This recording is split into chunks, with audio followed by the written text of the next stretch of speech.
bustling streets of downtown.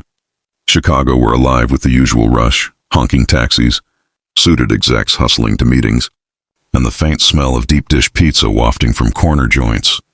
Marcus Blackwell, the hotshot CEO of Apex Tech Solutions, a multi-million-dollar firm that dominated the software game, was in his element. At 45, with a sharp jawline, custom-tailored suits, and a penthouse overlooking Lake Michigan, Marcus had it all. But deep down, he carried the weight of his upbringing in a posh suburb where folks like him, white, privileged, rarely mixed with anyone who didn't fit the mold. He'd built his empire on smarts and grit, but whispers around the office said he had a blind spot when it came to diversity. Merit over everything, he'd say. But everyone knew that meant sticking to what he knew. One crisp fall morning, Marcus was prepping for a big interview. His HR team had screwed up big time, mixed up resumes for a senior exec position. The candidate he thought he was meeting was Emily Hargrove, a polished Ivy League grad with connections in Silicon Valley. But due to a glitch in the scheduling app, the slot went to someone else entirely. Aisha Thompson, a 32-year-old single mom from the South Side, scraping by on 2 jobs while raising her 8-year-old son, Jamal. Aisha was black, fierce, and no stranger to doors slamming in her face because of it. She'd applied on a whim after seeing the ad on LinkedIn, figuring what the hell, even though she knew tech bros like Marcus probably wouldn't give her the time of day. Aisha showed up early, nerves buzzing like a faulty circuit. She smoothed her thrift store blazer, which she'd paired with jeans, because that's all she had. That looked halfway professional. The receptionist, a perky blonde named Karen, eyed her up and down with that fake smile. "You sure you're in the right place, hun? This is for the exec role." Aisha bit her tongue. She'd heard that tone a million times, the one that said, "You don't belong here?" But she nodded, clutching her resume like a shield. "Yes, ma'am. Aisha Thompson, here for the 10 a.m. Up in the glass-walled conference room, Marcus paced, sipping his 3rd espresso. He was on edge. Apex was facing heat from investors about their all-white leadership team. "Diversity hires are just PR stunts," he'd grumbled in a board meeting once. But now the pressure was on. When Aisha walked in, he froze mid-stride. This wasn't Emily. This was different. Her dark curls framed a face full of determination. But Marcus's mind raced to assumptions he'd never admit out loud. South Side address, single mom. He glanced at her resume, community college, gaps from childcare, experience in customer service and freelance coding.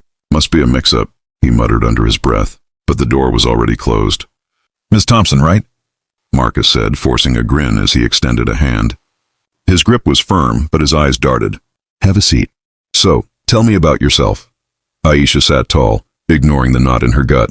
She'd prepped for this, watching YouTube vids on acing interviews, but she could feel the vibe shift. "Well, Mr. Blackwell, I grew up in Inglewood. Learned to code on an old library computer because we couldn't afford one at home. Taught myself Python while working nights at a diner. Built apps for local nonprofits, ones that help folks track food stamps or find affordable housing. Ain't glamorous, but it gets results." Marcus nodded, but his thoughts wandered. Why her? Did HR think this was some quota fill? He leaned back, crossing his arms. Impressive hustle. But Apex is high stakes. Deadlines that'd make your head spin. Clients who expect perfection. How do you handle that with family obligations? The question hung heavy, laced with unspoken judgment. Aisha's eyes narrowed. She'd faced this before, bosses assuming she was unreliable. 'Cause she was a mom, or worse, 'cause she was black. Same way anyone does, sir. I prioritize. Jamal's my world, but I've never missed a shift. And let's be real, I've juggled more chaos than most. Evictions.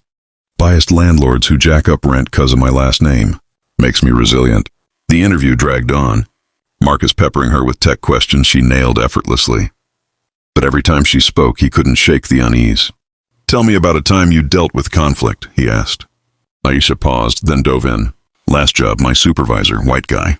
Older, kept assigning me the crap tasks, saying I fit for customer complaints. Turned out he thought black women are tougher at handling angry folks. I called him out in a team meeting, backed it with data on how it was messing with morale. Got promoted after that." Marcus shifted uncomfortably. Her story hit too close. He'd overheard similar BS in his own halls, but never stepped in. As the clock ticked, something shifted. Aisha wasn't just answering, she was challenging him. "Mr. Blackwell, Your company's got a rep for innovation, but from what I see online, it's mostly white dudes calling the shots. How's that gonna evolve if you don't bring in voices like mine? I've lived the problems your apps claim to solve. Marcus bristled at first. Who was she to question him? But her words lingered. He thought of his own kid, a spoiled teen in private school, never knowing struggle. For the first time, he really listened.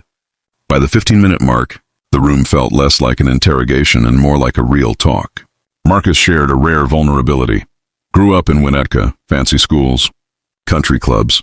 Never had to fight for a seat at the table. Aisha nodded. Must be nice, but imagine fighting every day. Proving you're twice as good just to get half the credit. That's my reality. They laughed over a shared hate for buggy software, and Marcus found himself impressed, not just by her skills, but her fire. But then came the slip-up. As Aisha described a project helping underserved communities, Marcus interrupted with, "That's noble. But our clients are Fortune 500. They want profits, not charity cases from the hood." The word hood slipped out like old habit, and Aisha's face hardened. "Excuse me? The hood? That's where innovators come from, sir. Folks like me built half the culture y'all profit off: music, tech hacks, resilience. Don't dismiss it." The air thickened with tension. Marcus backpedaled, red-faced. "I didn't mean it like that, just business talk." Aisha stood, gathering her things. "With all due respect, if that's your business, count me out. I ain't here for pity or mistakes. I deserve better." She walked out, head high, leaving Marcus stunned. Word spread fast through the office grapevine. The CEO botched an interview, and the candidate called him on his crap.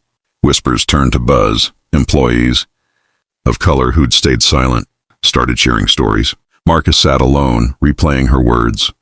For the first time, he saw the cracks in his world. Little did he know, this mistake was about to flip his life upside down. Aisha, fuming in the elevator, pulled out her phone and vented on social media, not naming names. But the post went viral. Interviewed for a dream job today, but got hit with casual racism instead. Single moms from the South Side got skills too. Riri Texo White, hear my story. It racked up thousands of likes overnight, tagging Apex indirectly. By morning, Marcus's inbox was flooded. Reporters, investors, even his board demanding answers. The night after Aisha walked out, the city lights of Chicago blurred past her bus window like streaks of regret and defiance. She replayed the interview in her head, the way Marcus's face had tightened when she mentioned Englewood, the casual drop of the hood like it was just slang, not a loaded word that carried decades of redlining and stereotypes. Her viral post had exploded, over 200K views by midnight, hashtags trending in tech circles. Comments flooded in, some supportive, some vicious, calling her an entitled complainer or worse. But the likes from black women in tech, single moms hustling, those hit different. "You spoke for all of us," one wrote. "Don't back down." Aisha got home to her cramped two-bedroom on the South Side, where the radiator clanked like it was trying to escape.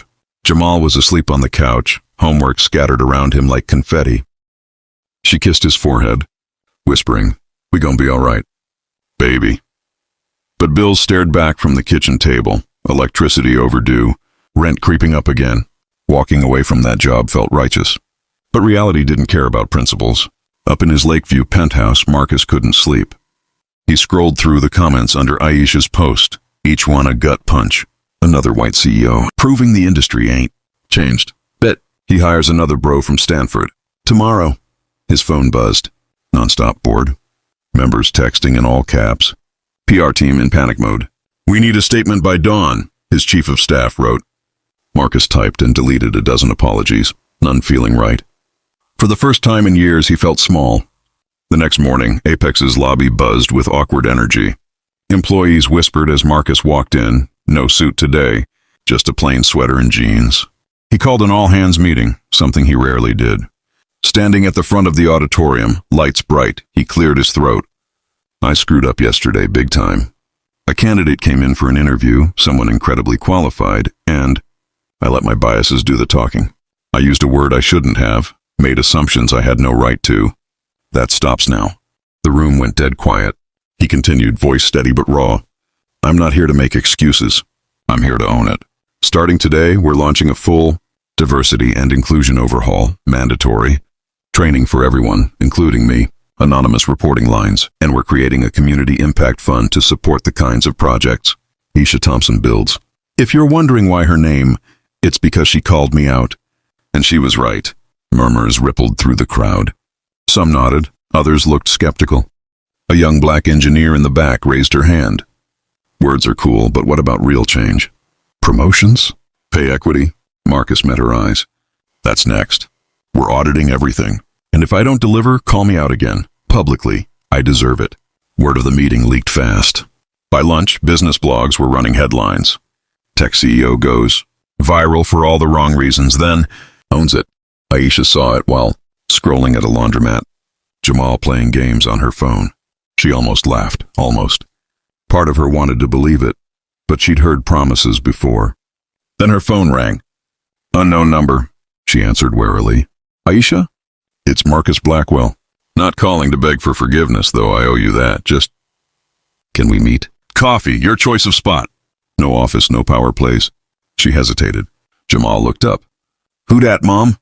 She sighed. Somebody who might be trying to do better. They met at a small cafe in Bronzeville, neutral ground. Soul food on the menu, no corporate vibes. Marcus arrived early, no entourage, just him with 2 coffees. Black, 2 sugars, he said, sliding one over. Guessed from your LinkedIn ramble about hating weak coffee. Aisha sat, arms crossed. Talk fast. He didn't sugarcoat. I grew up thinking Merritt was colorblind. Turns out I was the one blind. My company looks like a country club because I hired people who look like me, think like me. He walked in and held up a mirror. It hurt like hell, but I needed it. He pulled out a tablet showing numbers. Here's the audit we started overnight. Our leadership is 92% white, 78% male. That's not merit. That's comfort. Aisha listened, really listened. He wasn't performative. He was uncomfortable, which meant it might be real.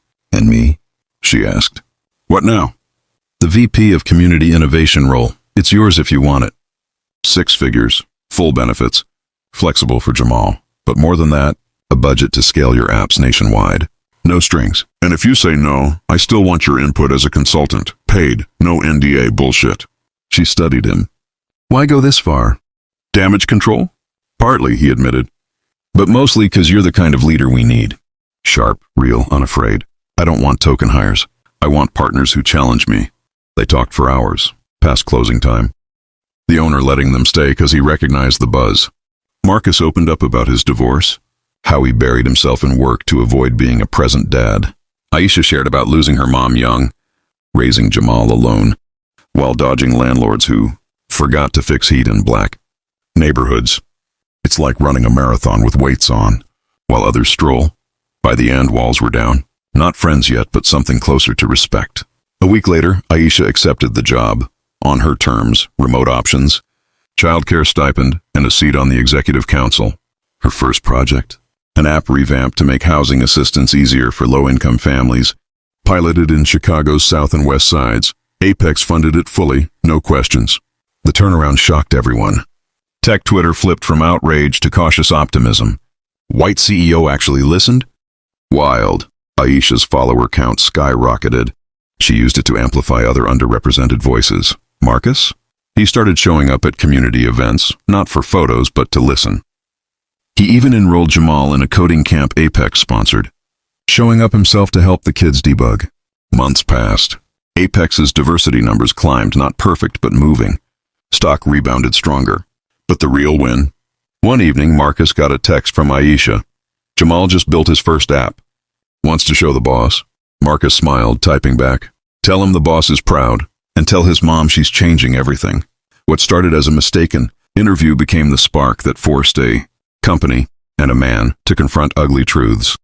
Racism didn't vanish overnight, but for once, someone in power didn't run from the mirror. They faced it, fixed what they could, and kept going. And in a city divided by too many lines, 2 unlikely people started erasing a few, together.